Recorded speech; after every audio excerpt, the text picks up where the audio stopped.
Assalamualaikum bang. Waalaikumsalam. Bang, boleh tak bagi saya masa 1 minit bang? Bagi lagi masa? Bagi lagi masa 1 minit.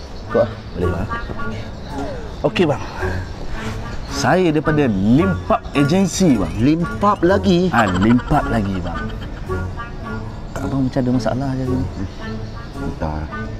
Bang, kalau macam tu bang, saya ada barang untuk saya jual dekat bang. Barang? Barang. Barang apa? Kukunyo bang. Kukunyo? Kukunyo bang.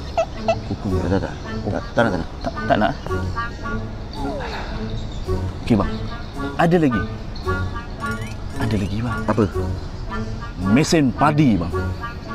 Mesin padi? Mesin padi bang. Ya, saya tak ada bendang, saya tak ada padi lah. Ngaruh lah. Okey, ini mesti abang suka. Apa ni? Batu lesung. Batu lesung? Batu lesung. Boleh buat sambal belacan bang. Ya. Kita nak.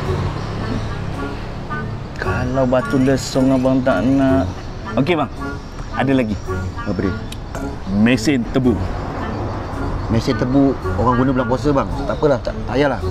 Ya. Mesin tebu tak nak. Bulan puasa pun lambat lagi, tak payah. Saya bukannya penjual tebu. Abang pakai baju cantik bang. Kan cantik. Dekat saya ada satu barang untuk jaga baju bang. Setrika baju. Setrika? Setrika baju. Tak nak. Saya tak nak. Oh, setrika pun tak nak. Bang, dalam kehidupan kita ni bang, apa yang bernilai bagi kita selain duit dan kesihatan? Kan saya dah pernah cakap dengan awak, emas, harta menilai. Yang menilai salah bang. Keluarga paling bernilai dalam kehidupan kita bang. Jadi bang, jadi hari ni saya ada package insurans untuk perlindungan keluarga bang. Package insurans? Perlindungan keluarga.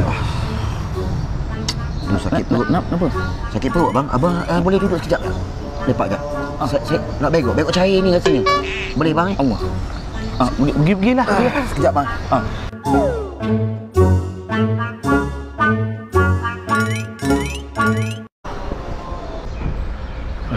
Mana brother ni?